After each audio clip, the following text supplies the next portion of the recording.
Yo le hablo en segunda persona al cerebro y no me creo nada de lo que me dice por la noche. Siempre le digo: "Déjame en paz porque vas drogado". O sea, ahora mismo vas drogado. Es como si te hablase un borracho o una persona drogada. Los primeros científicos que comenzaron a estudiar la felicidad estaban mal vistos. De hecho, tuvieron que llamar a la felicidad con un eufemismo que era el bienestar subjetivo, porque la ciencia decía que qué era eso de la felicidad, ¿no? Es como, no me importa que duermas después de comer, pero no lo llames siesta. Entonces, bueno, venga, estudia la felicidad, pero llámalo de alguna manera que sea más científico. Entonces empezó a estudiar el bienestar subjetivo. Es la de decirte a ti mismo no pensar, no pensar, no pensar, no pensar. Mientras te estás diciendo no pensar, no entra ese pensamiento. Como ya estás súper relajado, el no pensar, cuando te quieres dar cuenta, estás frito.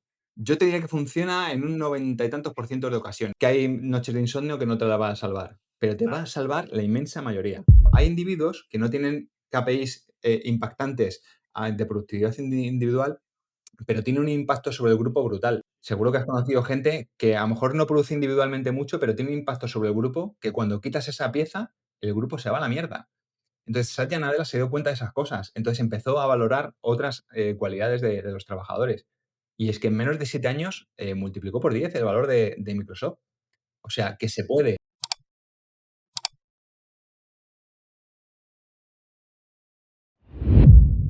Bienvenidas, bienvenidos a un episodio más de la inteligencia adaptativa, ciencia, personas y liderazgo. Y bueno, ya sabéis que normalmente os traemos invitados e invitadas de gran interés y relevancia. Y hoy tenemos un super invitado que a mí me hace muchísima ilusión porque como ya sabéis, las personas que me seguís, soy muy fan de lo que nos cuenta la ciencia, ¿eh? Y soy muy fan de todo lo que nos ayude a entendernos mejor a los seres humanos, cómo pensamos, sentimos, actuamos, por qué, para qué, bla, bla, bla. Y claro, hay todo lo que tiene que ver con la neurociencia, ya sabéis que para mí es pasión. Y tenemos la oportunidad de contar hoy con Jonathan, el doctor Jonathan Benito Sipos. Jonathan, bienvenido. Un Muchas gracias, placer contar Leandro. contigo. Muchísimas gracias por la intro y bueno, comparto yo en este caso obsesión ya por intentar entender cómo funcionamos, por intentar entender, pues eso, cómo el cerebro impacta en nuestras vidas y sobre todo en nuestro bienestar, que es lo que me preocupa desde hace muchos años. Sí, sí, sí. Además, yo suelo decir en muchas conferencias y en muchos workshops y tal, que los que trabajamos en todo lo que tiene que ver con el mundo, el ámbito de las personas, ¿no? Y el desarrollo de las personas, que pasa por que las personas nos conozcamos y nos entendamos mejor para poder gestionarnos mejor y desde ahí poder gestionar mejor las relaciones de manera Ujú. más satisfactoria, ¿no? Más sana, más productiva a todos los niveles, ¿no? Pero suelo decir que tenemos la suerte, los que nos dedicamos a esto, que la ciencia ha ido entrando a dar soporte y a explicar muchas cosas que, coño, pues ya por Sí, intuición, ¿no? Pues las sí, teníamos ahí, por intuición, por experiencia y tal, sí. pero que realmente, bueno, pues de repente venía uno y te decía, no, no, eso lo dices tú, pero a mí me parece que no. Y ya estaba, era la opinión de uno y la opinión de otro. Pero claro, tenemos la suerte de que la ciencia ha ido entrando a cuestionar, a explorar, a validar, ¿no? Y esto a mí me parece una maravilla, una maravilla. Sí, tú fíjate, también ha sido una ruptura de tabús, porque fíjate, Leandro, los primeros científicos que comenzaron a estudiar la felicidad estaban mal vistos. O sea, de hecho, tuvieron que llamar a la felicidad, tuvieron que cambiar el nombre con un eufemismo que era el bienestar subjetivo, porque Cierto. la ciencia decía que qué era eso de la felicidad, ¿no? Ujú, Entonces, es como, no me importa que duermas después de comer, pero no lo llames siesta. Entonces, bueno, venga, ujú. estudia la felicidad, pero llámalo de alguna manera que sea más científico. Entonces empezó a estudiar el bienestar subjetivo. Y a Sí, sí. partir de ahí, esta gente muy valiente, por cierto, pues empezaron a meter la excavadora de la ciencia en un terreno súper interesante, porque toda la neurociencia y fundamentalmente la psicología, porque la neurociencia abarca muchas disciplinas, siempre Sí. se centraba, bueno, y la propia neurociencia también se centraba siempre en las enfermedades, siempre en qué ocurre cuando el cerebro está mal, qué ocurre cuando hay neurodegeneración, qué ocurre cuando hay depresión, qué ocurre cuando hay esquizofrenia. Pero bueno, ¿qué ocurre cuando estamos dentro de parámetros normales? No hay ninguna disfunción manifiesta, pero hay algo que no va bien, no estamos del todo contentos, no nos levantamos con energía, hay Sí. algo que está tocando nuestro timbre de mala manera, ¿no? Entonces la neurociencia comenzó a explorar ese terreno y la Mm, verdad es que los resultados, como tú dices, muchos de ellos se veían venir sí. porque obviamente lo típico que dicen que sabe más el tonto en su casa que el listo en la ajena. Al final, uno, a base de observarse, sabe cómo funciona el mismo, y hay cosas que, desde luego, al final la ciencia lo ha respaldado, y otras, sin embargo, que han sido bastante sorprendentes, que no Ujú. eran tan intuitivas y que la ciencia ha mostrado una evidencia absoluta. Mm, Absoluta. Eso es súper interesante. Déjame que le dime. introduzca a Caro, porque yo te conozco y hay mucha de nuestra audiencia que te conoce y otra que tiene la suerte de poder conocerte por primera vez. Y para contextualizar eh, tu rol, pues os cuento que Jonathan es profesor titular e investigador de neurociencia en la Universidad Autónoma de Madrid. Se doctoró así como detallito, con sobresaliente cum laude y premio extraordinario de doctorado en 2007, casi nada. Ha sido vicedecano de Ciencias, vicerrector adjunto de Innovación y director del Centro de Formación Continua de la UAM. Ha publicado un par de libros, de momento, un par de libros. El Redefine lo imposible en el 2021, si no me equivoco, y El poder de la amabilidad en el Yo, en año... realidad, tengo otros 3 más, ¿eh? ¿Qué me Que dices?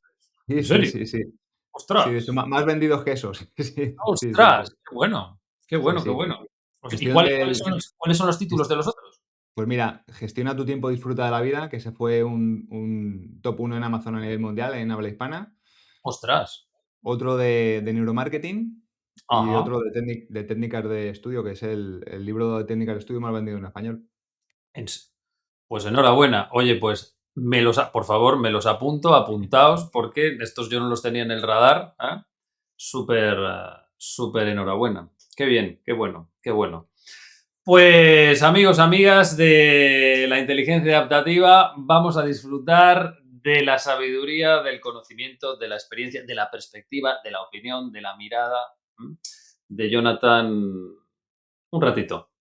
Y así la primera pregunta que a mí me viene a bote pronto es, a ver, ¿qué te lleva a meterte en esta movida de el cerebro, la neurociencia, la educación, ¿no? Y luego la transferencia de todo eso, que es un temazo, a la opinión pública, porque ya te digo que para mí es una de las cosas que a veces más me friccionan. Digo, a ver, hace ya tiempo que hay un montón de descubrimientos avalados por la ciencia, joder, verificados, contrastados, pero que tardan muchísimo en llegar al gran Mucho. público, de incluirse en muchos de los procesos, bueno, pues de gestión Mm. social y demás. Pero bueno, ese es otro tema. La cuestión es cómo te metes en esta movida.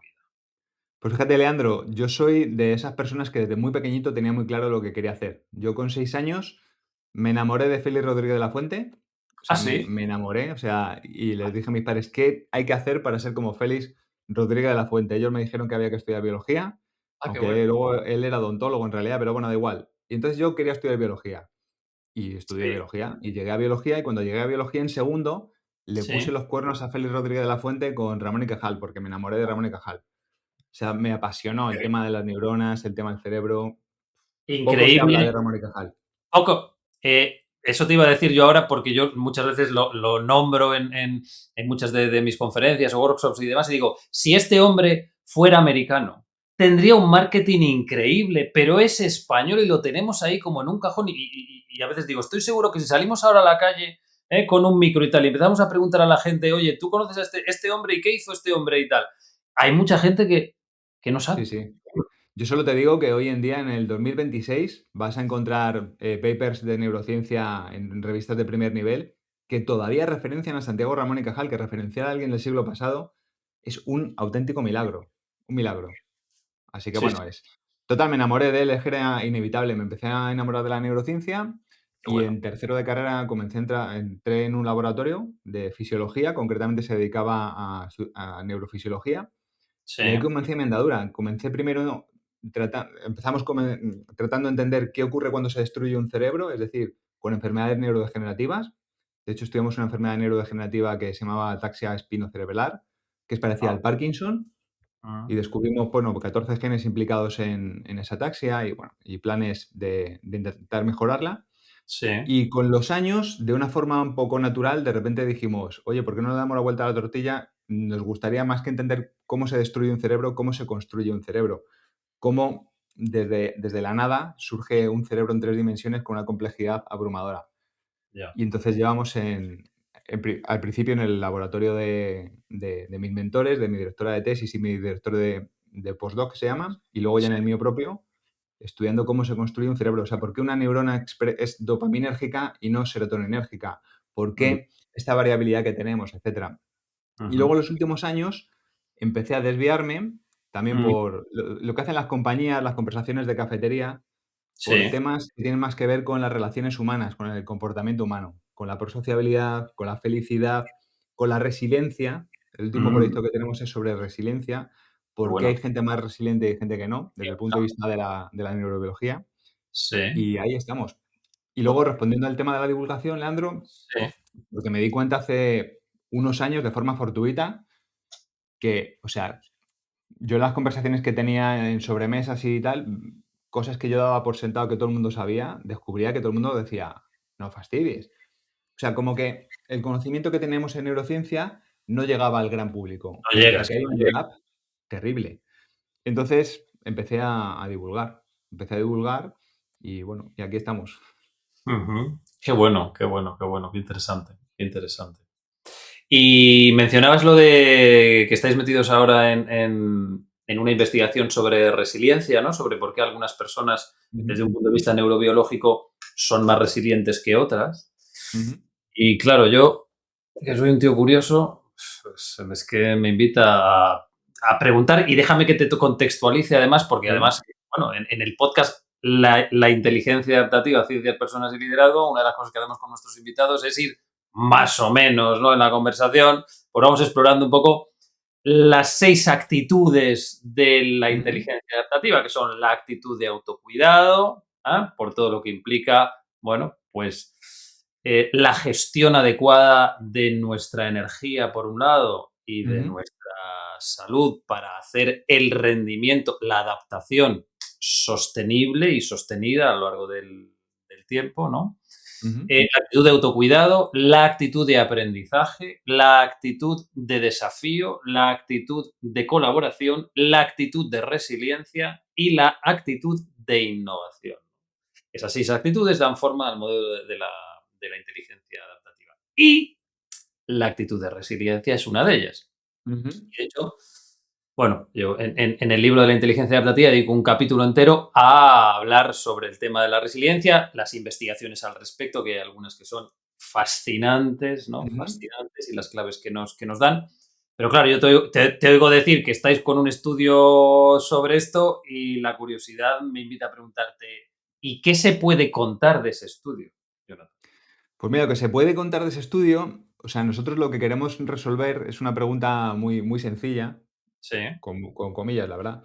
Y Ah, es si esa resiliencia, o sea, ¿qué componente genético tiene la resiliencia? O sea, en los años 60 o a finales del siglo pasado, se puede decir que Martin Seligman en la Universidad de Pensilvania sí, descubrió un concepto que seguramente hayas oído hablar de él, que es la indefensión aprendida. sí. Para aquellos oyentes o Mm, viewers que no sepan qué es la indefensión aprendida, el ejemplo más ilustrativo es los elefantes que están o estaban en los circos. Cuando éramos pequeños tú y yo íbamos a un circo de elefantes. Esos elefantes, después de la actuación, los tenían guardados, por así decirlo, estaban ahí custodiados con una cadenita chiquitita, sujetos a una pequeña estaca. Que sí, tú veías aquello y decías, este animal, ¿por qué no se va? Y no se va porque de chiquitito, cuando era un bebé, le pusieron con esa misma cadena, esa misma estaca, y el animal lo intentó una vez, 2 veces, 3, 1000, hasta que llegó un momento que dijo: "No puedo con esta cadena y con esta estaca". Y el animal creció, y creció creyendo que no podía con esa cadena y con esa estaca. Hoy en día ellos a veces sin querer se dan la vuelta y se van. Y dicen, anda. Entonces, esta indefensión aprendida que Martin Seligman la descubrió con perros, básicamente él lo que hacía, si profundizo demasiado me lo dices y pasamos de tema, ¿eh? Sí, no, Lo que no, hacía bien. era cogía 2 grupos de perros, uno de ellos le daba descargas eléctricas, de tal Ajá, manera que ellos con el hocico podían parar la descarga eléctrica si daban a una palanca. sí. Y el segundo grupo, bueno, por supuesto, enseguida los animales aprendían que daban con el hocico y paraban la descarga eléctrica. Al segundo grupo le daba descargas eléctricas de forma estocástica. Hiciesen lo que hiciesen los animales, no podían evitar las descargas eléctricas. Entonces, a estos 2 grupos los puso en un segundo experimento, que era una Ah, habitación con 2 alturas. En la primera altura les daban descargas eléctricas, pero si subían un escaloncito, si pasaban al otro lado, ya no. Y lo que descubrió Martin Seligman y colaboradores es que los animales que al principio podían evitar las descargas eléctricas con el hocico, enseguida aprendían que podían subir el escalón, pero los otros, los que recibían de forma estocástica e hiciesen lo que hiciesen, no podían cambiar nada, cuando llegaban al segundo escenario se rendían, se quedaban donde estaban los animales y ya está. Pero, y aquí está el pero, siempre había escapers, siempre había animales que lo seguían intentando, que lo volvían a intentar. O sea, siempre había algunos animales que no se rendían. Esos animales, de los los que que hemos... habían recibido descargas de forma Estocástico, estocástica. eso es. Los que les había ido mal en la vida, por así decirlo, les habían fastidiado, había escapers que ellos lo intentaban. Entonces dijimos en nuestro laboratorio, hostias, estos son resilientes naturales, lo siguen intentando. O sea, la vida es adversa y ellos siguen intentándolo. ¿Qué genes están detrás de esto? Pues vas a alucinar, porque, bueno, ya lo voy a contar, porque total es un proyecto ¡En público. primicia! Hay que poner aquí un Sí, cartelón de primicia, sí, por la verdad favor. ¡Qué que espero maravilla! que no haya otro laboratorio que nos lo pise, pero bueno. Vamos a un modelo donde se puede trabajar con genética, porque ni con perros ni con humanos se puede trabajar con genética. Ah, Vamos a la mosca de la fruta, Drosophila melanogaster. ajá. Otro Martin Heisenberg, hijo de Heisenberg del principio de incertidumbre, el premio Nobel, Sí, descubrió que Drosophila, la mosca de la fruta, también sufre indefensión aprendida. Tú la pones como en un plate, en una platina con temperaturas altas y entonces le da la posibilidad de que si anda, la temperatura ya no es alta, pero si se queda quieta, es alta. Entonces ellos enseguida aprenden que andando la temperatura ya no les fastidia. Pero a sí, otras les pones temperaturas altas y hagan lo que hagan de forma estocástica también. Total, se reproduce el mismo patrón. Entonces sí, lo que estamos haciendo es un screening que llamas un barrido de todo, o sea, con todos los mutantes conocidos de Drosophila, de la mosca, sí. a ver cuáles son resilientes y a ver cuáles no son resilientes. Ajá. Entonces, bueno, pues ahí estamos. Ujú. Qué bueno, Sí, qué interesante, qué interesante. Claro, porque al final luego todas las conclusiones de estos estudios, lo maravilloso es que haya gente al final, pues como es tu caso, que traducen los descubrimientos al final de laboratorio en cuestiones o recursos accionables para las personas, bueno, pues sí, porque que estamos en el mundo, en la vida y que no estamos al final en el día a día en un laboratorio. la segunda parte, si el ministerio, si la agencia de investigación tiene a bien financiarnos, que cada vez financian peor, aprovecho a, a decirlo, aquí en España los investigadores Vaya, yo creo que estamos maltratados. La segunda vaya. parte es hacerlo en humanos, o sea, es decir, hacer un juego, juegos de resiliencia en humanos. Hay un test de resiliencia muy estandarizado, o sea, que ahora Sí. mismo yo te paso a ti un test y sé cómo eres de resiliente, pues Ajá. ya una vez que cogemos a los resilientes, lo que vamos a ir a buscar, esos genes que hemos encontrado en la mosca, buscar cómo los tienes en humanos. Entonces, básicamente lo que vamos a hacer es eso mismo, pero en humanos. Entonces, vamos a poder cartografiar de alguna manera la genética de la resiliencia en humanos. La genética y qué hay de los mecanismos epigenéticos, porque podéis encontraros a lo mejor con que Claro, efectivamente esos individuos no resilientes de la especie que sea, pues tienen mecanismos epigenéticos que les han ayudado a activar o desactivar claro. esos genes, ¿no? Muy buena pregunta. Esa parte no se incluye en este proyecto, esa sería parte de un segundo proyecto, porque una de las cosas que además yo siempre promulgo, y probablemente me hayas escuchado alguna vez hablar de esto, Sí, es que tú puedes tener una naturaleza más o menos resiliente, pero con independencia de tu naturaleza, tú puedes aprender a ser más o menos resiliente. claro. Y eso tiene mucho que ver con la indefensión aprendida que veíamos antes. Es decir, siempre te puedes rendir un paso más allá. Entonces, pues yo en la vida yo creo que soy una persona resiliente, pero a veces en la vida, pues la vida también te pone en jaque, ¿no? Te pone entre la espada y la pared y a veces, uno aprende a ser resiliente. Y también, Leandro, yo creo que a veces hay que aprender Sí, o desaprender que hay un punto en el que hay que parar. O sea, hay veces que la vida te dice por ahí no, y ya no es una cuestión de resiliencia, es que hay cosas en la vida que lo mejor es que no te ocurran, porque cuando ya, te ocurren, al final, a largo plazo te hacen más daño. más daño. Bueno, que podemos hablar de eso si quieres en algún momento. Sí, sí, sí, sí. Hay una cosa que has mencionado que me ha generado así el insight de la actitud de aprendizaje dentro de la inteligencia adaptativa, que es lo que tiene que ver con el desaprender, ¿no? ¿Y cuál ha sido qué es eso que has necesitado desaprender y que ha resultado más relevante y más útil para ti y para tu vida desaprender hasta este momento? Pues en mi caso, muchas cosas, pero relacionado con lo que estamos hablando, te Sí. diría, o sea, yo quise ser ciclista profesional, llegué a sub-23, hasta sub-23, y mi sueño, o sea, donde más pasión y energía he puesto en mi vida ha sido intentar ser ciclista profesional y no lo conseguí. Eso es lo que Ajá. llamaría Tim Ferriss, no sé si has leído a Tim Ferriss, lo Sí, que sí. llamaría mi fracaso favorito. Ese fue mi fracaso favorito, porque a pesar de que en ese momento fue una frustración de un calibre descomunal y me supuso una llorera y tal, si yo hubiese sido ciclista, tú y yo no estaríamos hablando aquí y probablemente mi vida sería muy distinta, Muy diferente. sin ningún género de dudas. ¿Por qué te digo esto? Porque yo siempre he sido una persona casi obsesiva en conseguir mis objetivos. Ya. Casi obsesiva. Bueno, de hecho, pues, vamos a decir a quitar el casi, porque todos los que me conozcan y me estén oyendo dirán: "Qué cachondo este". Qué caso. Obsesivo, obsesivo. Bueno, yo creo que es una característica de las personas a las que nos apasiona al final, Mm, sea que sí, hacemos, tenemos un punto, y creo que eso también es parte de nuestro crecimiento y desarrollo, porque al sí, final, como nos obsesiona, porque nos apasiona, le metemos más, sí. más tiempo, más esfuerzo, más Más, horas, más, más más. dedicación, más curiosidad, más entrega. Sí. Pues yo he desaprendido en ese sentido que creo que hay un punto en el que me hago daño a mí mismo con esa autoexigencia y hay un punto en el que ya sé que tengo que frenar. O sea, cuando estoy llegando a un límite, sé que tengo que frenar. Entonces, eso me ha costado mucho aprenderlo. En el ciclismo se traducía en un sobreentrenamiento. Ya. En mi vida profesional se ha traducido en una sobrecarga cognitiva, en un estrés crónico y en el burnout en alguna ocasión. Y ahora Ajá. sé leerme muy bien cuando estoy llegando, cuando estoy al límite, y he desaprendido a no ser tan obsesivo, o sea, que no hay que ser tan radical en las cosas, sino que a veces, es mucho mejor exigirte un poquito menos, estar en un punto más bajo y vas a rendir muchísimo más. Volviendo a un Y ejemplo hacer del el rendimiento ciclismo, sostenible. sí, como bajar Sostenible y sostenido. un piñón o subir un piñón en el ciclismo, decir: "Venga, vamos a ir un poquito más despacio porque vamos a conseguir ir más lejos". Y eso, que te lo digo ahora muy rápido, a mí me ha costado mucho, Ya. porque era como que estaba haciendo algo mal.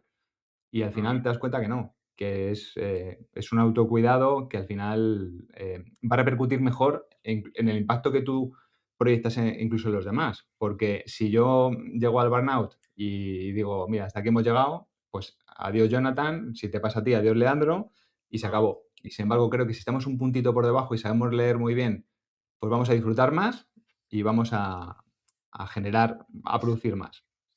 ¿Y, y cuál fue la clave que te permitió hacer ese ajuste de piñón? Porque el tema de la autoexigencia, Sí, ese es un temazo que, bueno, yo me lo encuentro día sí, día también en las organizaciones, muchos profesionales y muchos directivos y directivas que se han ido construyendo sobre la base de una autoexigencia que llega un momento que les quema. es destructiva. Sí, Es sí, sí. destructiva, es destructiva, pero que no saben muy bien cómo hacerlo de otra manera y por eso también buscan ayuda para ver Sí.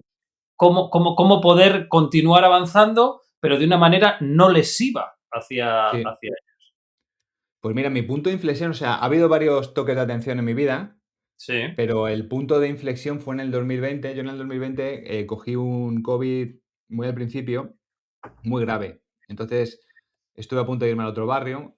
Ostras. Hubo un momento que me dijeron: "Mira, te vamos a bajar a la UCI porque se nos ha ido de las manos, esto va muy rápido".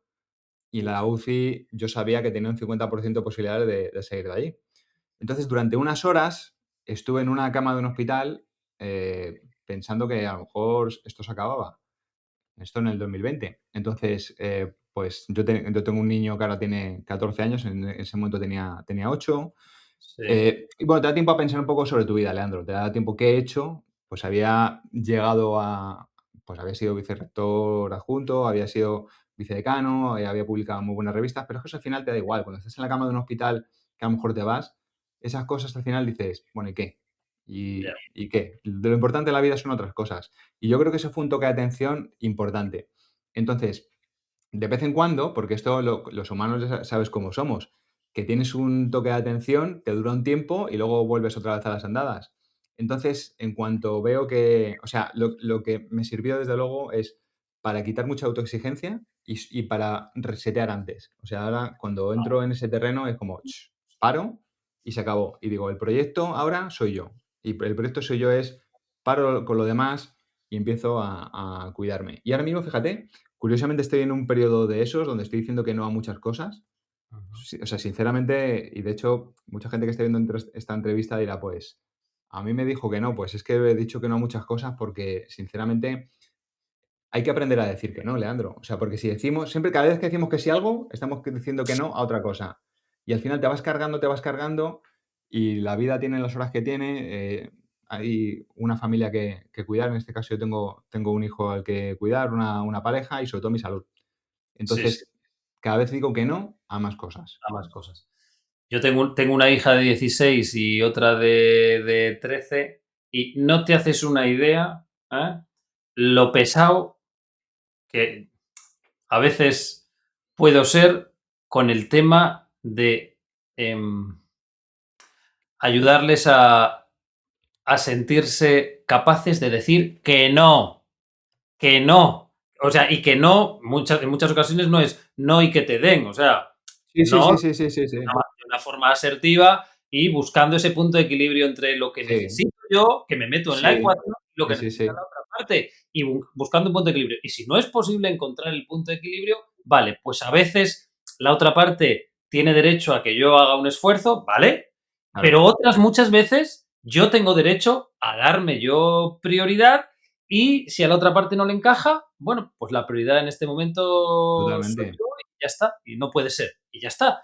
Y a totalmente. veces eso implica sostener que la otra parte, que las otras partes, cuando les dices que no, se incomoden, se molesten, etcétera. Bueno, y poder sostener esa incomodidad de la otra parte sin reaccionar a ella diciendo que sí a lo que en el fondo quieres decir que no, pues a mí me parece un aprendizaje vital y una habilidad de primer orden en la vida. Sí. Y fíjate, Leandro, a mí me ha servido, o sea, utilizo distintas estrategias, pero una que me ha servido mucho por si le sirve a alguien que nos esté escuchando, Sí. es la típica, por ejemplo, una cosa que me pasó hace muy poco. Ujú. Oye, ¿vienes en abril a dar una conferencia a una ciudad española que está muy lejos de mi casa? O sea, donde tendría que dormir, no voy a decir el sitio por si acaso. Sí. Entonces, es en abril. Ahora mismo, fíjate todavía lo que queda hasta abril. Ujú. Eh, Uno dice, bueno, en abril el cerebro, en abstracto, casi siempre dice, venga, pues sí, en abril. Entonces, yo siempre pienso, imagínate que esa conferencia es mañana. ¿Lo harías? ¿Te apetecería ir? ¿Te compensa? ¿Te compensa? Y cuando digo que me compensa, que nadie me malinterprete, que no digo ni económicamente, no, es simplemente me compensa quitarme un día y medio de mi vida, de mi hijo, de mis cosas, de tener más tiempo y tal, pues no me compensa. Pues oye, lo siento mucho, pero no. Entonces pienso que es mañana y oye, que me compensa porque es que la entrevista con Leandro me apetece mucho, fue tu caso. Me Ujú. apetece mucho. Sí, Hostia, sí, bien. sí, sí. Nos conocimos, a mí me caíste muy bien, te sigo, me parece que eres un tío que hace cosas superinteresantes y me apetecía. Entonces dije: "Sí". Entonces es una cuestión ya no solo del beneficio. O sea, yo hace mucho tiempo que no pienso en el beneficio puro y duro, ¿no? Simplemente es, me apetece, voy a aportar algo, o podemos aportar entre Leandro y yo algo a la gente. ¿Hay alguien que a lo mejor hoy dice: algo me ha cambiado en mi vida, pues a lo mejor sí, ¿no? Pues venga, vamos a por ello. Ujú. Y Qué así me bueno. muevo. Mira, nuestra audiencia seguramente a mí me ha escuchado más de una vez seguramente decir que en este momento de mi vida eh, tengo muy claro y muy presente que el KPI del éxito desde el que me dirijo, mi GPS vital, ¿no? Sí, Es poder morir en paz. fíjate, ni más ni Poder menos. morir en paz. ¿Ah? Y entonces al final las decisiones las contrasto con eso. Si mañana me dijeran, te queda una semana de vida, ¿vale? Y vas a morir no de repente, sino conscientemente, vas a tener unos días de Ujú. conciencia, podría sentir con esta decisión o esta otra o con lo que sea. ¿Podría morirme en paz? Sí. Vale, pues entonces, adelante. No. Uy, pues ahí entonces hay un límite o hay algo que revisar o así no puede ser o tiene que ser de otra manera o lo que. Qué profundo y qué útil, ¿eh? Sí. Y a mí me ayuda muchísimo. Hay dos cosas que me ayudan mucho para que ahora que estamos compartiendo esto con la audiencia, ¿no? Una es esa y otra es que para poder morir en paz yo necesito tomar decisiones de forma alineada con mis valores más nucleares. Y si tomo decisiones de forma alineada con mis valores más nucleares, que me incluyen a mí e incluyen mi impacto en el mundo, en los demás y mi Ujú. contribución a la vida, ¿no? Si yo tomo decisiones desde ahí, puedo sentirme en paz Ujú. independientemente del resultado de esas decisiones. Porque yo puedo sentirme en paz y puedo estar triste, o puedo sentirme en paz, pero al mismo tiempo poder estar decepcionado, ¿no? Con lo que Claro. sea. Sí, sí, sí. Pero la cuestión es que yo me pueda sentir en paz. Y como el resultado no lo voy a controlar, porque hay muchas variables que influyen en muchas cosas, independientemente de lo que yo haga, en Claro. muchos casos, pero lo que yo sí puedo controlar al final es tratar de estar lo más alineado, consciente y coherente con esos valores que yo siento que me permiten vivir y morir en paz. Efectivamente. Efectivamente, y no traicionarte a ti ni traicionar a esos valores. Y a ¿Mm? veces diciendo que sí a muchas cosas, estamos traicionando, nuestros valores y a nosotros mismos. Y es que además, es que cada vez soy un mayor convencido de que nuestra salud está por encima de absolutamente todo lo demás. O sea, me da muchísima pena ver gente que por dinero está perdiendo su salud. Pero es que es muy tentador y tiene mucho que ver con Muy con tentador. la neurobiología. Yo eso lo cuento en el último libro, en Sí, El poder de la amabilidad. sí. Cuento por qué el cerebro tiene esa obsesión. ¿Y por qué? ¿Por qué tiene esa obsesión? Básicamente es porque en un momento determinado empieza a desarrollarse nuestro cerebro en el seno de un grupo y los grupos nunca son homogéneos, los grupos siempre son heterogéneos, porque no somos clones unos de otros. Imagínate un grupo de chimpancés, no son Sí. iguales. Hay uno que es mucho más grande que otro y el grande puede despedazar al pequeño como una muñeca de trapo, con lo cual, de forma inherente a esas desigualdades surgen jerarquías, que lo puedes ver hasta en un grupo de gallinas, ¿eh?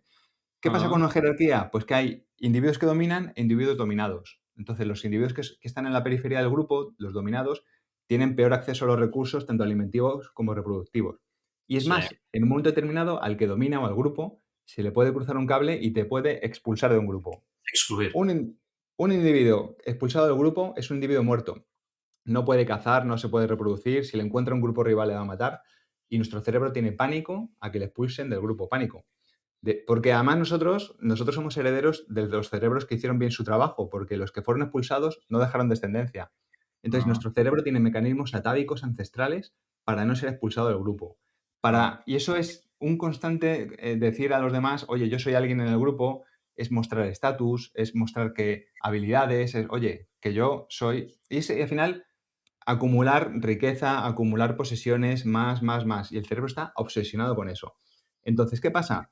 Que lo verás tú a tu alrededor. Es muy tentador entrar en lo que llamaba Jorge Bucay el círculo del 99. No sé si leíste ese cuento. No, Es un cuento maravilloso.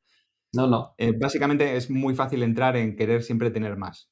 Muy Más. fácil. Yo he entrado, seguro que tú has entrado, porque es muy tentador. Que si una conferencia, que si un libro, y al final llega un punto que por tener más vives peor a costa de tu salud, de tu disfrute y tal. Y yo ya hace tiempo, y además cada vez en esto soy más talibán, que digo: "No, o sea, hasta aquí hemos llegado". Sí, es que ganaría, no sé, es que me da igual lo que ganaría.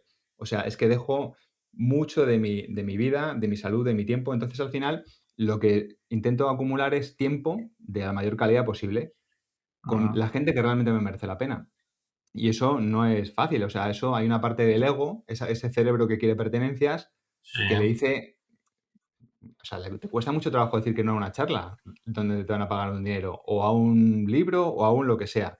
o Pero es sea, que está por delante mi salud. Entonces, lo que hago es compro, con ese dinero que no gano, compro esa libertad. qué Y soy bueno. mucho más feliz. Y eso te permite, ¿ah? Cuando llegue el momento, poder morir en paz. Efectivamente, es que me gusta mucho esa reflexión tuya, porque es que es así, es así. Es que al final, y perdonadme la expresión, nos prostituimos por dinero, pero porque es una trampa biológica. O sea, no es por un es que nuestro cerebro está diseñado para eso. Para eso. Entonces, es muy fácil encontrarse gente con 50 60 años. Claro, yo cuando decía 50 60 años estaba muy lejos de eso, ahora tengo ya casi 50. Es muy fácil encontrarte a alguien de 50 60 años que ha perdido su vida, su salud, sus amistades, su familia, por trabajo y por dinero. Y al final la vida es mucho más que trabajo y dinero. La Sí, famosa rueda de la vida de sin Kiyosaki. duda, sin duda. A mí la verdad que en ese sentido hay distintas experiencias que me han marcado profundamente, ¿no?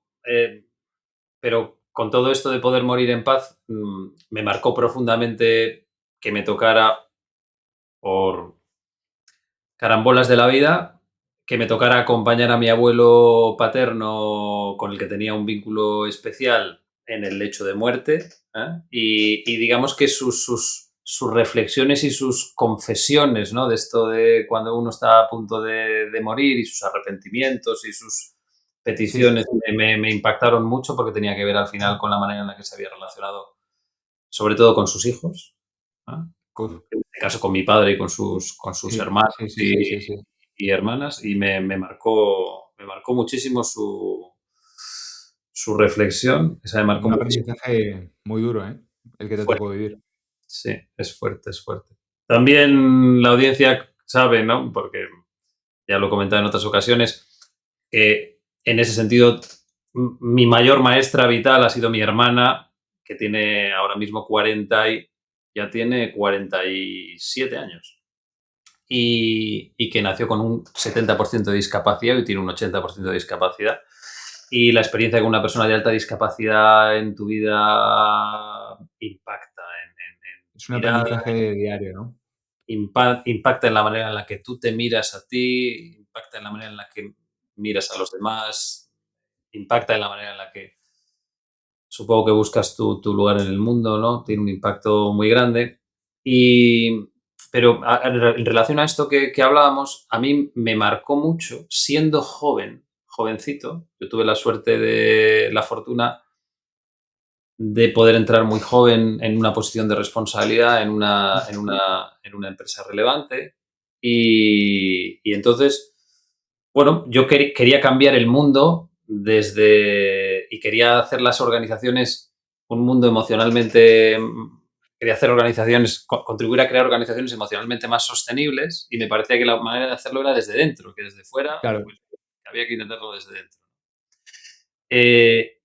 Pero en mi juventud y en mi visión utópica no tenía yo la experiencia de cómo funcionan las organizaciones por dentro. Y recuerdo cómo me impactó, no solo ahí, sino luego fuera, ¿no? Trabajando en muchas compañías. Recuerdo cómo me impactó el ver a gente de supuesto éxito externo máximo, o sea, cosas que se puedan comprar con dinero. Yo creo que hay personas con las que yo he trabajado que pocas cosas habría en el mundo que no se pudieran comprar con que no dinero porque pudieron. habían ganado muchísimo dinero. Y recuerdo verlas, por ejemplo, en las Navidades y ver su semblante triste, vacío, Fíjate. frustrado, irritable. porque realmente, realmente, realmente, todas esas posesiones materiales eran como una carrera sin fondo tratando de tapar una necesidad profundamente humana y mucho más profunda al final y necesaria para el bienestar que esas cosas materiales, y que por sus decisiones de vida Mm. y por su contexto vital también, pues les había conducido a esos escenarios en los que lo tenían materialmente, Todo, claro. pero no se les veía bien. ¿Y lo leíste en aquel momento, supiste leerlo, aquello? Sí, Siendo sí, sí. jovencillo, viste, Siendo jovencito, eso me impactó mucho y me hizo cuestionarme, ¿no? Por dónde era el camino también mm, en ese sentido. Y vitalmente, en mi propia experiencia profesional, eh, mi trabajo que me apasiona trabajar con las personas, pero el, el año en el que menos disfruté de mi trabajo en todos ujú. estos años fue el año históricamente en el que facturé más y gané más dinero. Ese fue Fíjate, emocionalmente el año más insatisfactorio de mi carrera profesional hasta hoy, que me fíjate, invitó a hacer una reflexión, una revisión y un cambio, porque por ahí no se iba, no ¿no? era. Pues muy ligado a esto que comentas, por si a alguien le sirve, yo por los puestos de gestión que he tenido en la universidad, sobre todo en la época de vicerrector adjunto y de vicedecano, pues he tenido que ir a muchos homenajes a profesores fallecidos. Sí. Algunos fallecidos muy mayores y otros no tan mayores. Y siempre, o casi siempre, me encontraba el siguiente escenario. Imagínate un profesor de 60 años que fallece y estaba Mm, su familia el día que se le hace el homenaje, ¿no? Y me acuerdo que siempre se hace un resumen del currículum, ¿no? Fulanito de tal y publicó 120 artículos en las revistas de mayor impacto y tal. Y luego veía a la familia, que la familia siempre decía, qué pena que no haya pasado más, siempre se veía, se percibía, casi todos los investigadores normalmente pasan poco tiempo con la familia, porque somos obsesivos del trabajo, o son, porque yo me quiero ya sacar de ese círculo, pero la reflexión es, si en lugar de 120 artículos hubiesen sido 80, ¿qué más daría? Y esa diferencia de tiempo lo hubiese invertido en la familia, todo hubiese cambiado. Y esta persona no hubiese sido menos, uno no es menos por lo que ha conseguido en la vida, o sea, yo creo que al final uno es más o menos por el tipo de persona que es y por cómo te relacionas con los demás, y no por las posesiones que tienes, ni mm, materiales, ni de logros, ¿no? Entonces, yo siempre pienso eso. Entonces, cuando tengo la tentación de escribir un libro más, un artículo más, un algo más, digo: "Espérate, hombre, no hago apología de ser un vago, ¿eh, Leandro?". O sea, no es eso, no, no. no, no.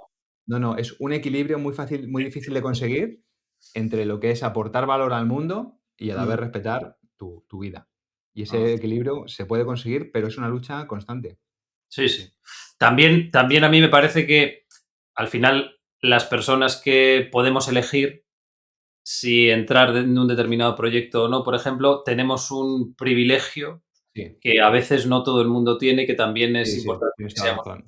Tienes toda conscientes. la razón que habrá gente escuchándonos, tienes toda la razón, que es que hay veces que no se puede decir que no. O sea, hay veces que tienes una responsabilidad familiar o lo que sea. Hay situaciones muy complicadas hoy en Muy día más. complejas. Y evidentemente, es que tienes toda la razón. O sea, mis máximos respetos si alguien me ha interpretado en ese sentido, porque es que hay veces que es que no se puede decir que no. A mí también me ha pasado en épocas de la vida que no he podido decir que no a las cosas, porque Mm, había que pagar la hipoteca, porque tienes que alimentar a un crío.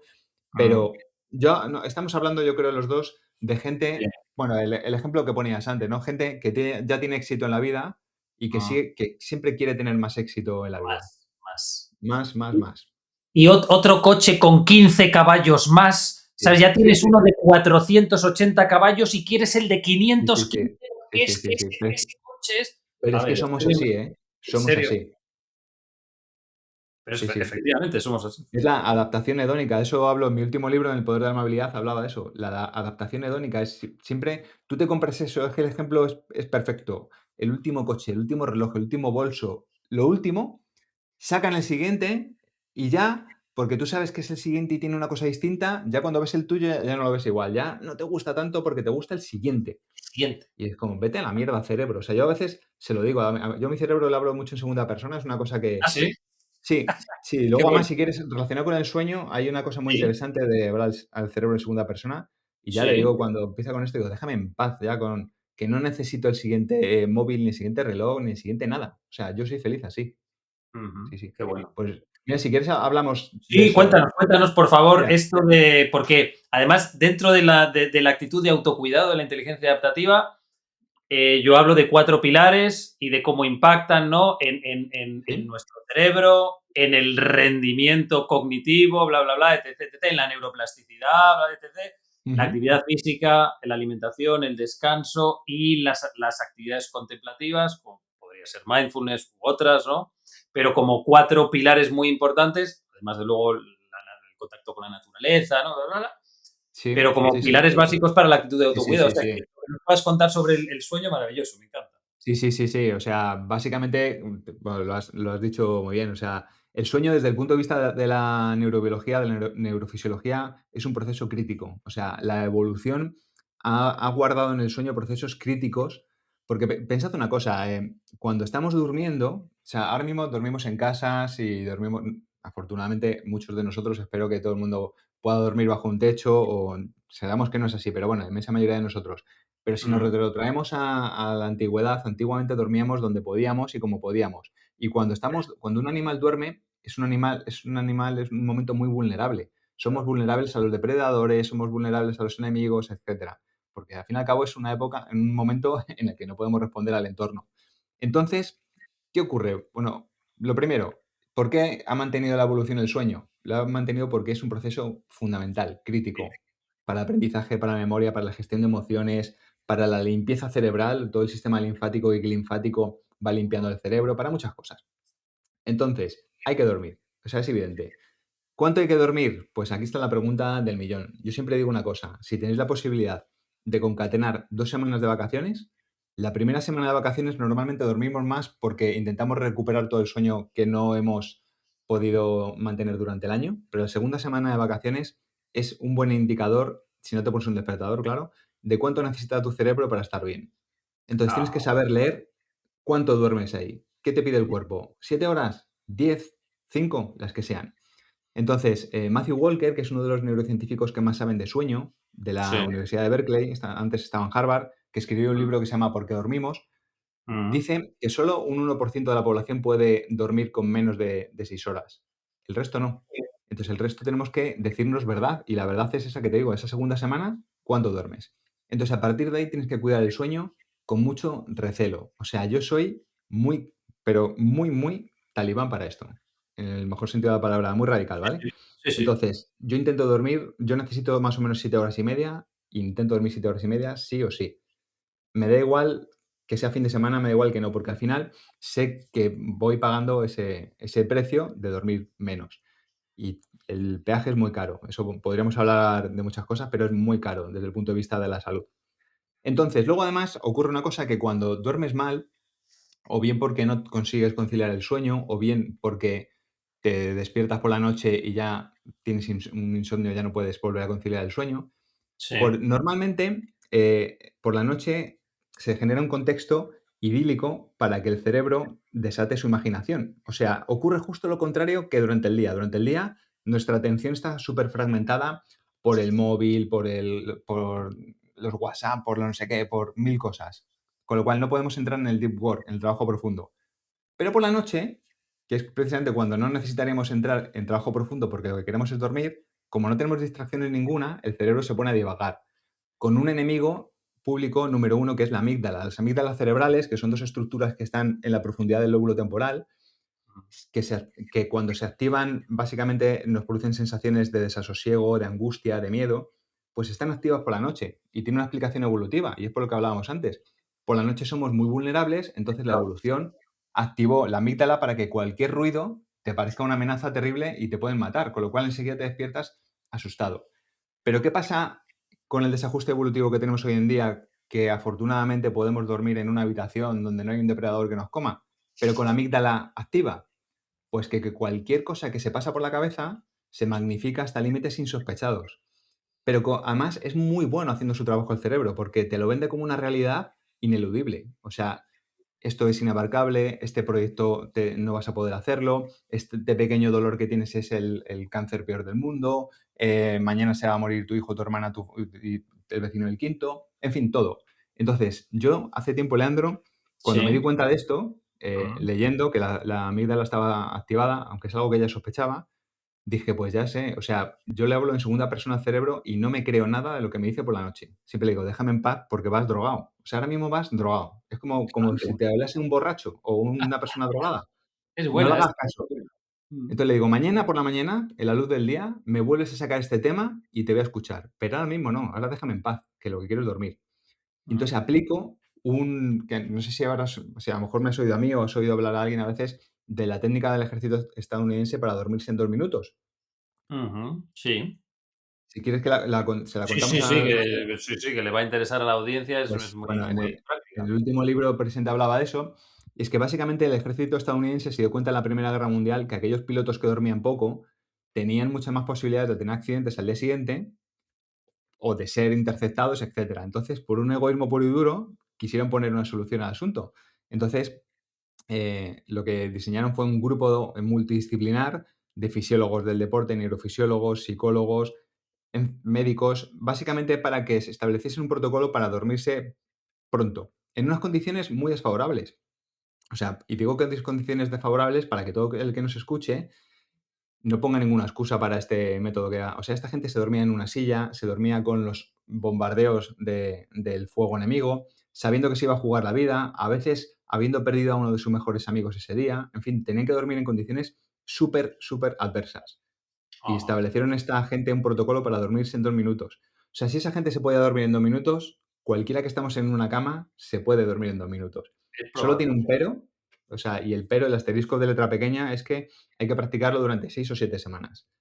Pero Ajá, básicamente, desde el punto de vista de la neurofisiología, hay 2 cosas que son incompatibles con el sueño. Una es el movimiento, es muy difícil dormirse mientras se mueve.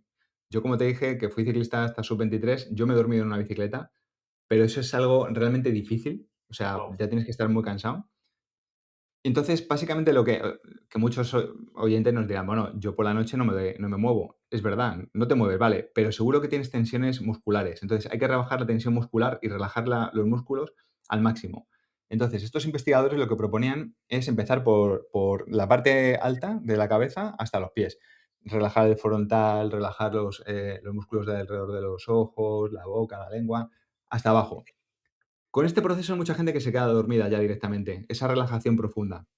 Y la segunda parte que es incompatible con el sueño es la de pensar, meterte en bucles de pensamiento, que a veces no tienen por qué ser terribles, a veces simplemente son bucles de pensamiento que no dejan al cerebro dormir. Entonces ellos proponen varias alternativas para no pensar.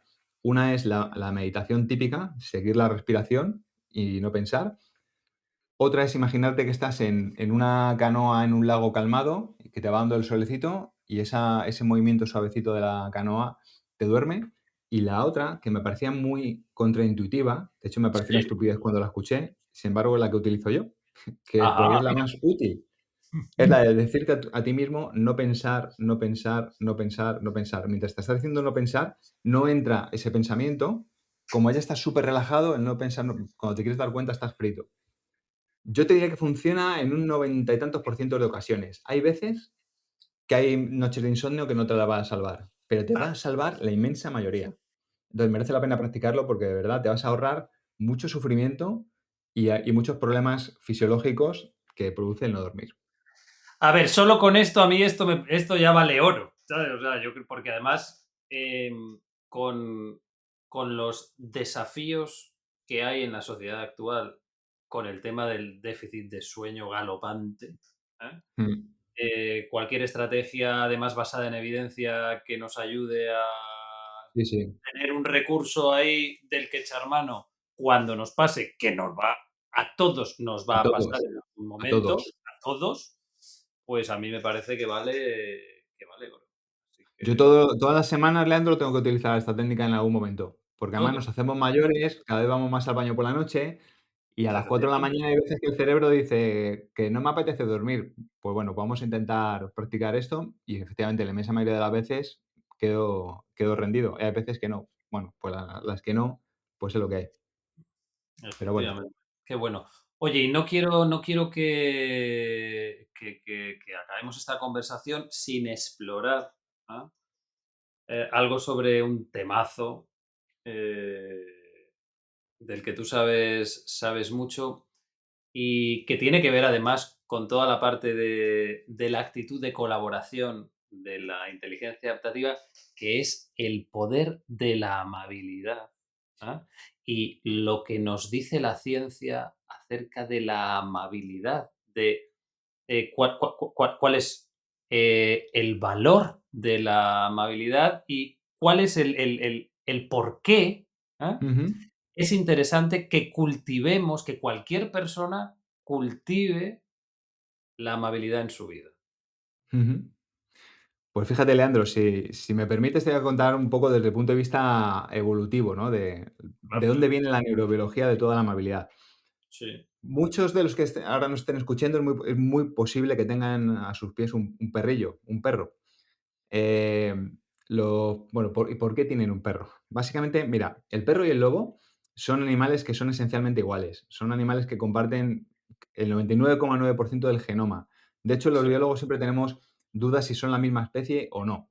Esto es como los huevos fritos que a veces son buenos, a veces son malos según el momento de la historia. Ahora estamos en un momento en el que el lobo y el perro son la misma especie, son distintas subespecies, porque ajá, pueden procrear y tener descendencia fértil.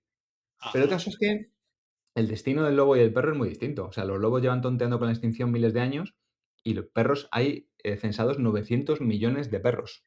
900 guau, millones de perros. Que siempre que digo esto me dan hate. Digo, es un animal que no hace nada, no da leche, no da lana. Y todo el mundo me dice, pero son muy buenos para muchas cosas. Digo, sí, sí, pero es un animal que esencialmente no es una vaca, no es un... O sea, es difícil de justificar que haya 900 millones y que alguien hoy en día, en el 2026, tenga un perro en casa para alguna utilidad. Lo tenemos por otras cosas, como ahora vamos a ver. Bueno, ¿cuál es la diferencia entre el lobo y el perro? Si son iguales, ¿por qué uno está al borde de la extinción y el otro tiene tanto éxito empresarial? O sea, sí, sí, como sin duda. grupo, como grupo. Exitazo. Sí, sí. Exitazo. Pues básicamente por una condición que se llama prosociabilidad, que hablamos de prosociabilidad en neurobiología, lo podríamos simplificar como amabilidad, amigabilidad. Es que hay pocas cosas que sean más amigables que un perro. Mira, yo siempre cuento un ejemplo de uno de mis mejores amigos que me dijo un día, a mí todo el mundo me llama Johnny, y me dice, Johnny, al final mi mujer va a comprar un perro. Y va a comprar un perro y me va a tocar pasearlo a mí. Éramos vicerrectores para aquella época, no tengo tiempo, no tengo nada. Y al cabo de unas semanas me llegó con una foto de su perrilla. Mira, Johnny, mira la perrilla y tal. Y estaba entusiasmado. Y le digo, pero José, ¿qué ha pasado en estas semanas que me he perdido? Dice: "No te imaginas cómo me recibe". Dice: "Es que ni mi mujer, ni mis hijos, es que no, es que se vuelve loca". Y estaba enamorado. ¿Por qué? Porque no hay nada más amigable que un perro. Por eso tenemos perros.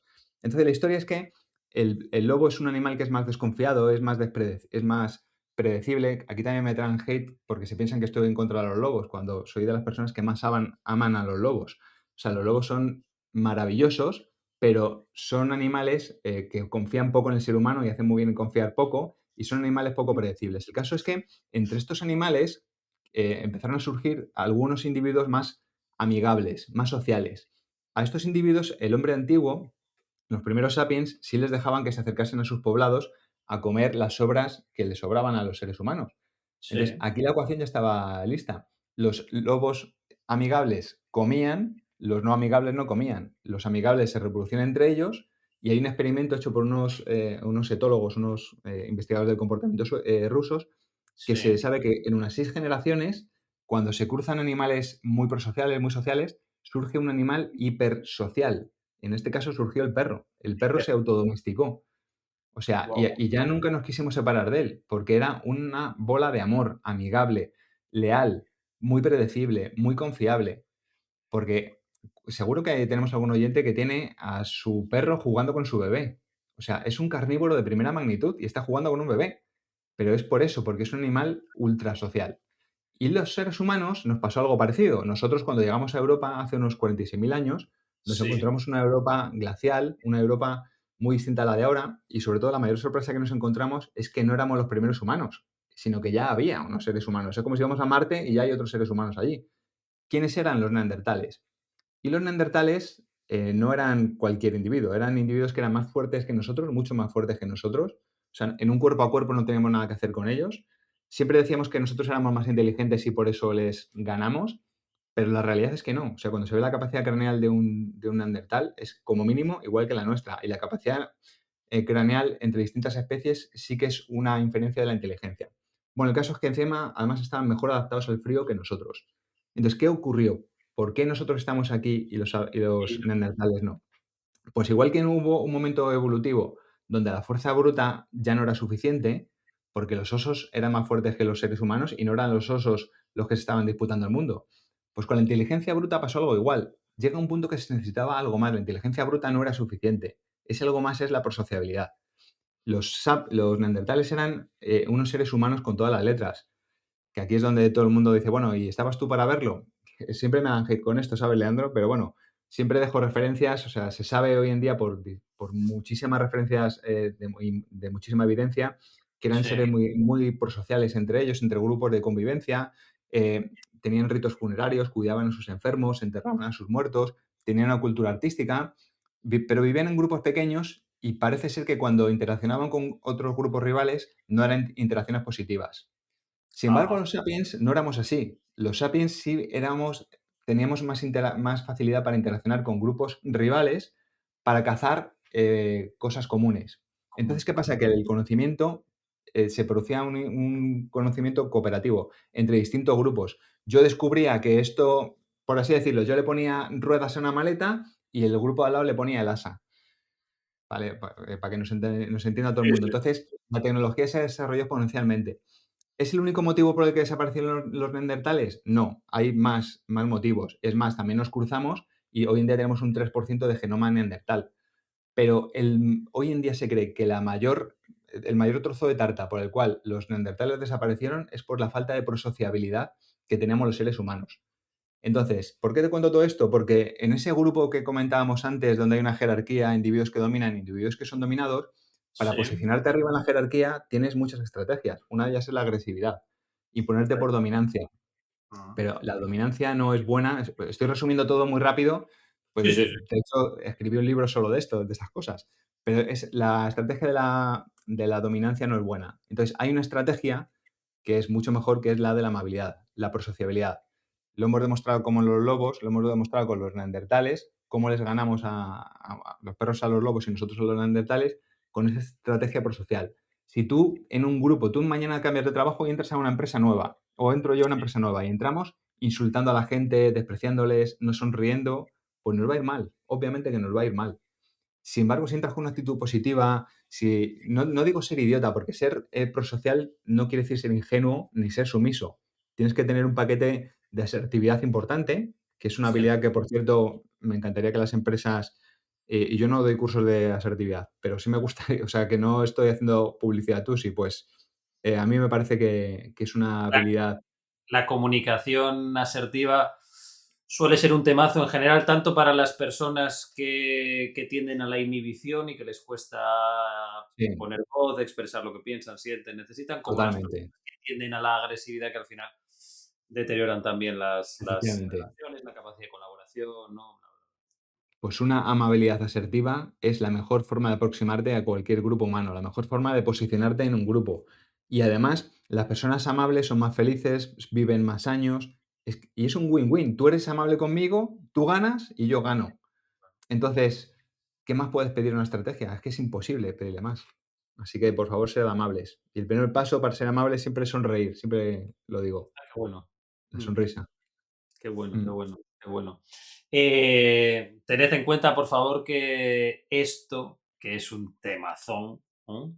Lo desarrolla Johnny en su último libro. Lo desarrollas en tu Mm. último libro, ¿no? ¿Mm? Sí, en el poder de la amabilidad De de la amabilidad, Planeta. de la Mm. amabilidad. O sea que si no lo tenéis, pues comprarlo o metedlo en la cesta de la compra o apuntadlo por ahí porque es un tema súper interesante. De hecho, a mí durante tiempo me interesó también toda la parte de la parte de la neurobiología del estrés y cómo al final los individuos más prosociales gozaban de una ventaja, ¿ah? Ujú. También en su capacidad para gestionar el impacto del estrés sobre su organismo y Sí. demás, que también es un temazo súper Sí, sí, interesante. sí, sí. Sí, sí. Sí, sí, un buen melón ese, ¿eh? Porque Sí, hoy sí, en día estamos todos al borde del burnout sí, y sí, sí es un tema a tratar, sin es duda. un tema interesante. Y bueno, al final lo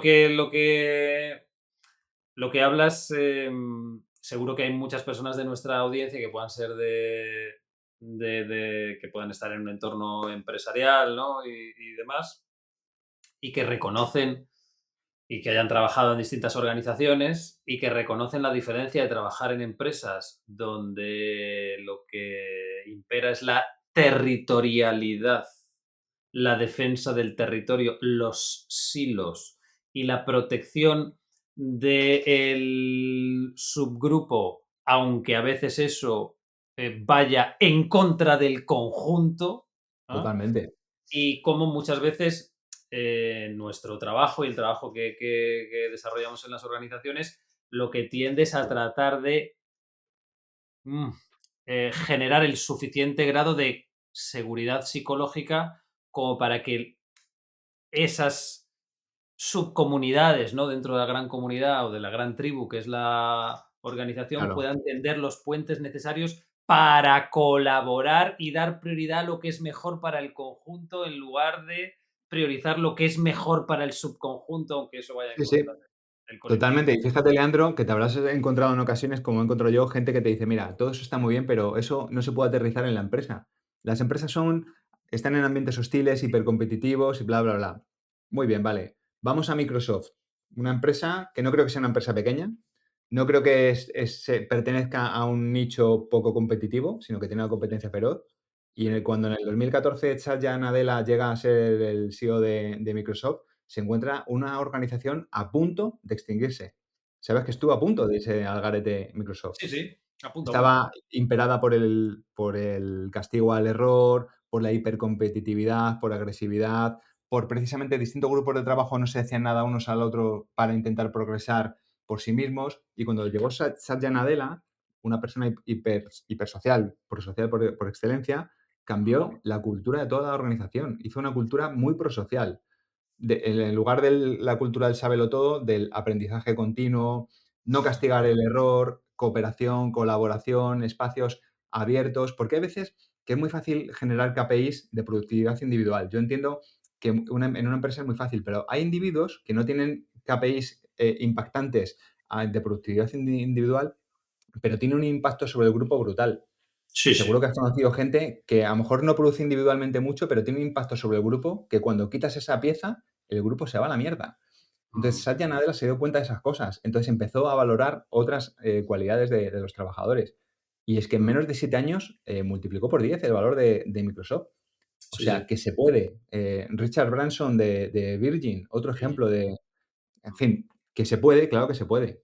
De hecho, yo invito a todos las personas que nos están escuchando, que tengan curiosidad, podéis entrar a googlear el libro blanco de la cultura de Microsoft, a la que dio forma Satya Nadella, y, y cómo precisamente muchas de las cosas que cuenta Jonathan como colocan la mentalidad de crecimiento en el corazón de la cultura, de la organización, ¿eh? El ser Mm, eternos aprendices, la palabra mágica del no lo sé o no soy capaz, al no lo sé o no soy capaz todavía, esta mm, cultura de la colaboración para poder romper los silos y una mm. cultura que tiene también mucho que ver con algo que no hemos hablado en este caso, pero que impacta directamente en la manera en la que nuestro cerebro responde a la realidad, que es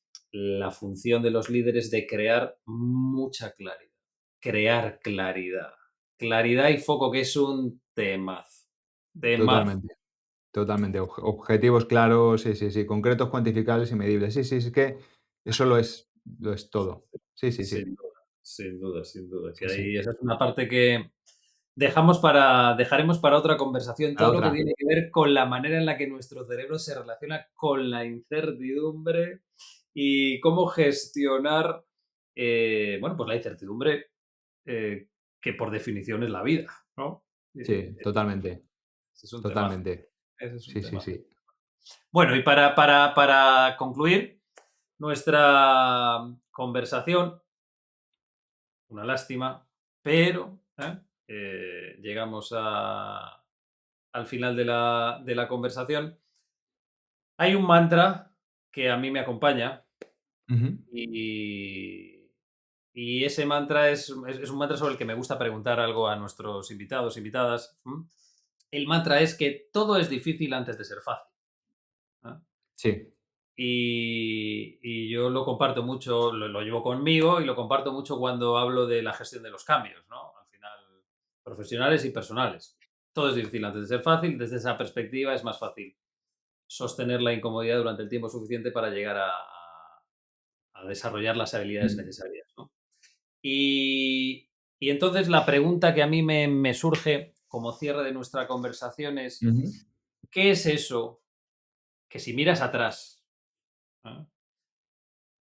Era o te resultaba tremendamente difícil o desafiante, o ujú, que incluso te podía hacer dudar de tu propia capacidad para lograr eso o desarrollar esa destreza, ¿no? O esa ujú, capacidad, y que, sin embargo, lo miras hoy y dices: "Sí, fue difícil, pero ujú, siendo difícil, ha llegado un momento en que lo he incorporado en mi vida con naturalidad y ahora forma parte de mí, y esto que ahora forma parte de mí creo que ha hecho la diferencia en mi vida".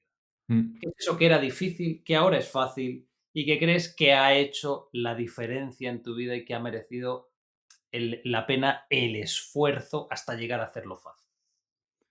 Pues te diría muchas cosas, Leandro. Una de ellas es escribir artículos científicos, que al principio era un mundo, o sea, era Bueno, como que yo no además sé. no lo mencioné antes, pero, algunos de tus artículos han sido publicados en algunas de las revistas científicas más top, como Nature, por ejemplo, ¿no? Sí, sí, era un desafío enorme. Hoy en día tenemos muchas más ayudas de las inteligencias artificiales, por ejemplo, para traducir. Pero antiguamente era un desafío de primera magnitud, porque tú mandabas un artículo a Nature o a Propeller, ya cualquier revista internacional, un españolito que por muy bien que hables inglés, que además no era el caso, que Mm. ese podría ser otra cosa, Ah, mira. yo me fui a Birmingham en el 2005 sin saber decir hola. O sea, bueno, Guau. es una exageración, pero de verdad no sabía decir, quiero una barra de pan. Ah, Mira, voy a contar esta porque voy a contar las cuéntame. 2 a la vez. Venga, Eso venga. fue brutal. Por distintas circunstancias, yo no he aprendido inglés. Nunca me Ujú. había no es que me hubiese interesado, nunca me había visto sabía leer inglés, sabía más o menos escribir un poquito inglés, pero no tenía ni idea. Y yo me fui a un laboratorio de la Universidad de Birmingham en el Guau. 2005 y lo pasé realmente mal, Leandro. Eso fue Vale. brutal, brutal. Entonces dije: "A mí esto no me vuelve a pasar". Entonces, lo que hice, bueno, aparte, viví muchísimas situaciones incómodas que seguramente haya vivido cualquiera que no está acostumbrado a un idioma, de no te enteras en una mesa, te aíslas en una mesa, te aíslas en un laboratorio, nadie te entiende y en Inglaterra no tenían mucha paciencia, por lo menos gente con la porque ellos no estaban acostumbrados a aprender un segundo idioma, con lo cual directamente me ignoraban. Entonces, lo que hice fue coger frases frases en inglés Sí, traducidas al castellano y estuve horas, horas y horas durante meses y años escuchando las frases hasta que empecé a aprender, a hablar inglés. qué bueno. Y empecé a hablar inglés. Y fíjate, a los 3 o 4 años me encontré a una investigadora que estaba en aquel laboratorio y cuando me escuchó hablar inglés, dice: "No te imaginas la alegría que me da escucharte hablar inglés, porque cuando viniste a Birmingham era increíble y nunca me lo imaginé". Y eso fue una. Y eso a la Qué vez bueno. un poco, pues, escribir artículos científicos, que era un desafío. Diseccionar cerebros de embriones de mosca. Eso, yo te decía, nosotros utilizamos mucho la mosca porque genéticamente se parece mucho a un ser humano. Entonces, los primeros experimentos los hacemos siempre en mosca. Y entonces, Ajá. nosotros diseccionamos no el cerebro de una mosca, sino el cerebro de un embrión de una mosca. Guau. Entonces, eso es algo que al principio es inabarcable, es imposible, hasta que llega un punto en que lo haces, lo haces. Qué bueno. qué bueno. Hablar en público, dar clases, en fin, muchas cosas. Muchas cosas, Y ¿no? luego una cosa que siempre que se nos olvida, y yo lo decía en Redefine Imposible, el aprender a andar. O sea, todos los que estamos aquí y tenemos la suerte de poder andar, los que podamos andar y no tengan ningún problema motor, Sí, no nos acordamos porque éramos muy pequeños, pero ese fue el mayor desafío al que se puede enfrentar un ser humano, porque es caerse, caerse, caerse. Y si eso lo hiciésemos de mayores, más de uno diríamos a la octava caída, esto no va conmigo, no puedo, lo dejo. sí, sí. Pero seguimos, seguimos, seguimos. Entonces, todos, con constancia, con perseverancia, podemos conseguir objetivos muy difíciles y andar es un objetivo muy, muy, muy difícil. De hecho, ese ejemplo de andar yo lo uso muchas veces también y le digo a la gente, daos cuenta de que cada vez que nos caíamos, ¿ah? Y nos levantábamos, cuando estábamos aprendiendo a andar, el hecho de tener que levantarnos una y otra vez, ¿qué músculos estábamos fortaleciendo cada vez que nos levantábamos tras una caída? Sí, ¿Y sí, cómo influyó el fortalecer esos músculos para que llegara un momento en que fuéramos capaces de andar? Es que forma totalmente, parte del proceso, totalmente, totalmente, forma parte del proceso. totalmente. Y sobre todo el cerebro, el seguir, seguir, seguir. Sí, sí, totalmente. Seguir, seguir. Por eso me gusta tanto también, me gusta, y lo llevo conmigo y a mis hijas las tengo fritas, ¿no? Que le digo, todo es difícil, sí, papá, que sí, qué pesado, que sí, ya lo sabemos, ya lo sabemos. Y por eso me gusta también mucho para, para mantener viva, ¿no? La máxima neuroplasticidad posible, la palabra mágica todavía, que forma parte, por ejemplo, de uno de los grandes mantras de la cultura de Microsoft, ¿no? Ujú. Sí, sí, efectivamente, El no lo sé o no soy capaz, todavía, todavía. efectivamente. Y desde ahí te abres Ir creciendo. posibilidades, Sí, sí, te abres totalmente, posibilidades de crecer, ¿no? totalmente.